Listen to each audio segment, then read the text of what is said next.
তো আপনারা তো ওখানে ওই পারে যাচ্ছেন, তো যখন যাবেন যারা কৃষি করতে যাচ্ছে যতটুকু আপনারা বা গরু ছাগল দিয়ে গরুটি পশু নিয়ে ওই পাশে যাচ্ছেন, যতটুকু পারেন মুভমেন্টটা নিজে রিস্ট্রিক্ট করে রাখেন, ঠিক আছে? যতটুকু পারেন, বিশেষ যখন দরকার থাকবে তখনই বর্ডার ক্রস করবেন।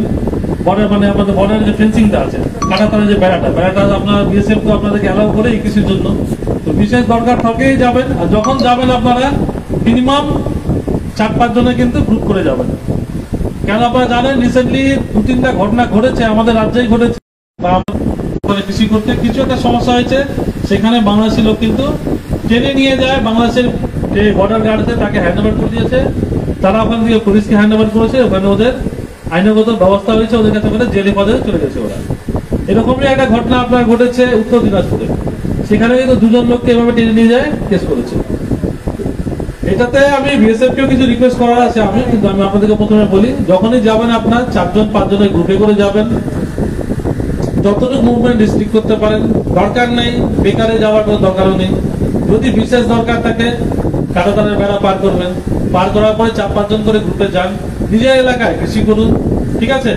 আর এই ক্ষেত্রে আমি বিএसएफ को रिक्वेस्ट करबो कि आप लोग भी जब भी लोग जा रहे हैं उस पार में, ठीक है, कृषि करने के लिए जा रहे हैं, आप लोग 1-2 बंदा अंदर में बॉर्डर के साथ उस पार में रखें, ताकि जितना टाइम तक उन लोग मतलब अपना काम कर रहे हैं उतना तक एक सिक्योरिटी उन लोग के में रहे, उन लोग आराम से अपना काम कर सके, ठीक है? ये थोड़ा सा इंश्योर करना पड़ेगा आप लोग। तो বিএসএফ কেও আমি কোঅপারেট করে না বললাম যে উনাদেরও লোক যখন আপনারা কৃষি করতে যাচ্ছেন, উনাদেরও লোক 1-2 জন যেন কাঁটাতারের উপরে থাকে, তাহলে আমাদের একটা সেফটি এনভায়রনমেন্টে আপনারা কাজ করতে পারবেন, ঠিক আছে?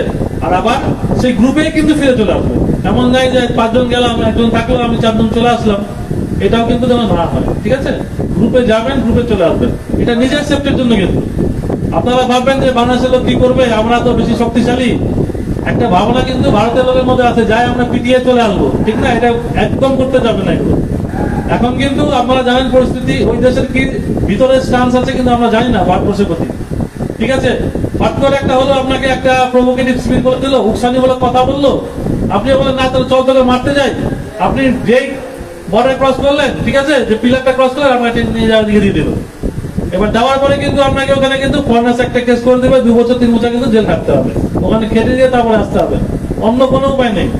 একবার যদি পিলার পার করলেন, ওই পারে যদি ধরলো আপনাকে, তাহলে কিন্তু আর কিন্তু চান্সেস খুবই কম আছে যে আপনাকে ছাড়বে। কিন্তু যা এখন পরিস্থিতি বা যেরকম রিলেশন আমাদের সাথে চলছে, চান্সেস কিন্তু খুব কমই আছে। তো এরকম বর্ডারে কোনো উকসানিমূলক কথা যদি বলে ওই পারের লোক, ঠিক আছে, কোনোদিনই ওই উকসানিমূলক কথার মধ্যে কোনো রকম কোনো বিতর্কে যাবেন না। এরকম যদি কথা বলে, আপনারা বিএসএফ আছে, বিএসএফ কে জানান, বিএসএফ ফ্ল্যাগ মিটিং করবে, ওই পারের যে বিজিবি আছে, ওদের যে বর্ডার গার্ড আছে, তাদের সাথে ফ্ল্যাগ মিটিং করে দিয়ে নিজের প্রোটেস্ট জানাবে, ওখানকার লোক এরকম করছে, ওরাও কিন্তু তখন ব্যবস্থা দেবে। যখনই কিন্তু আপনারা নিজের থেকে কোনো কিছু করতে যাবেন, ইস্যুটা হয়ে যাবে ইন্টারন্যাশনাল ইস্যু, আর একটা অন্য রকমের কথা চলে যাবে, ঠিক আছে? পরবর্তীকালে কি হবে, সাফার করতে হবে আমাদেরকে, ঠিক না? এটা কিন্তু সবারই মনে রাখতে হবে যে এরকম কিন্তু কিছু করা যাবে না।